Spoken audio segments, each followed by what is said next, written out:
Zulu Rulebook for Zulu Skirmish, 2nd edition. It's a spiral bound with a soft touch finish for the cover. On the interior of the book here, let's go to that. Nice introduction, colored inside the pages. Table of contents, very easy to find things throughout the book. At the back of the book, I'm going to show you that real quick. We'll just hop back to the back just for fun. We also have an index. So if you didn't find the general term you're looking for in the table of contents, index is very easy to go to. For example, if you wanted to have British, and you said British cavalry, here you go. I'm interested in shooting. Well, shooting everybody does that has weapons, both British and the Boers. And you go right to shooting and say I want to do artillery, page 9. There you go. The book is full of illustrations. Everything from our tokens, as you can see down here.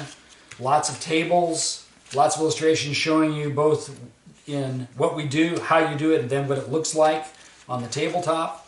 So it makes it really easy for you to know how to move your units, play the units, and or shoot your units.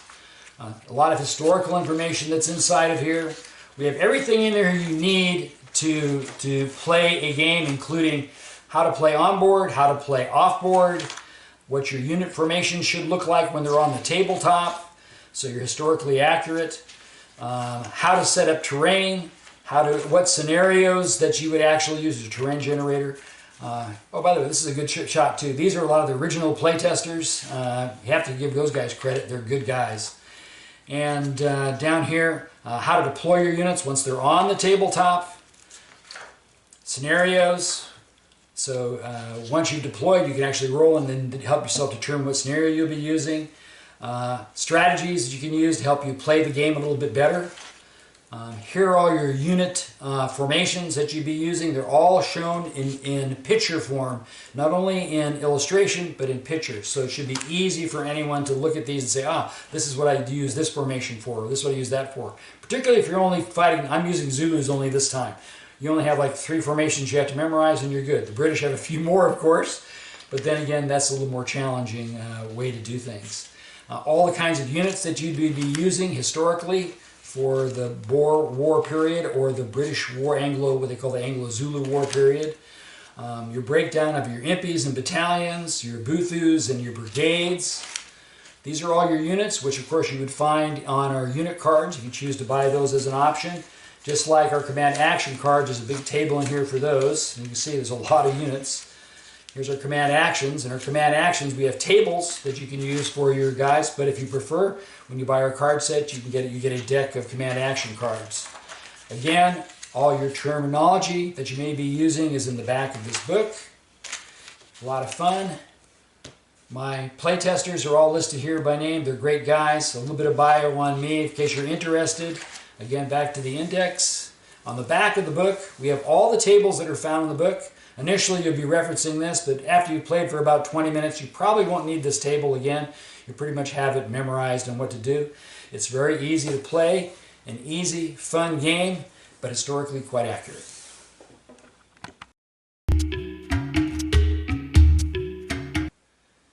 Here are a few of the things you're going to need to play Zulu Skirmish, or 2nd edition. Of course, the rulebook, which we just talked about. Our command action cards, both British and Zulu. Our unit and commander cards, both British and Zulu.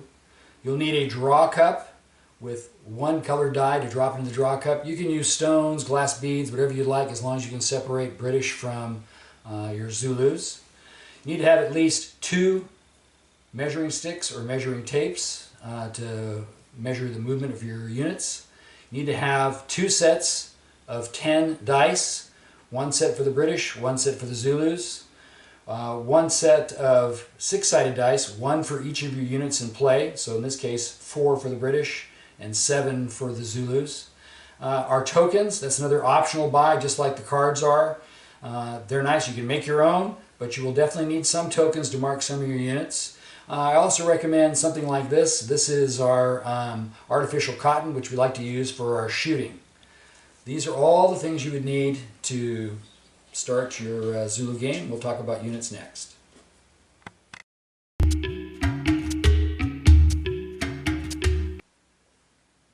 Okay, so let's talk first about our British Army.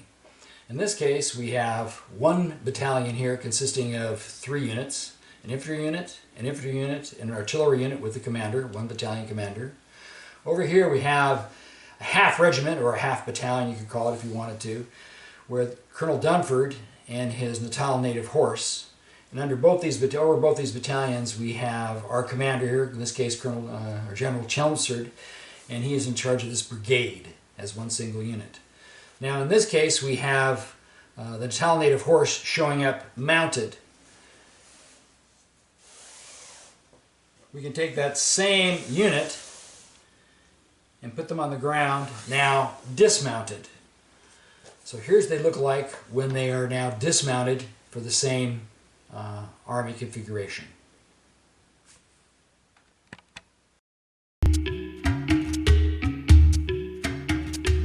Okay, let's talk about the Zulus now. In the Zulus, in this configuration here, we have two what we choose to call impi. The first impi consists of these skirmishers, an unmarried unit. An unmarried unit, you can tell they're unmarried because there's no headbands, and a married unit with one commander for this entire impi. For this impi over here, we have 2 units of unmarried, a married, and that commander. Put these 2 impis together and we have an Ubuntu commander right here, and he is in charge of both of these impis. The formation the Zulus are using, this block formation, is traditional for them going forward, just like the British use their line as their traditional unit. Zulus are easy and fun. Skirmishers, of course, will screen these other units behind them from fire. Make sure when you have skirmishers, this is about the right ratio. Have about 6 infantry units or regular warrior units to 1 warrior skirmish unit, and you'll be good.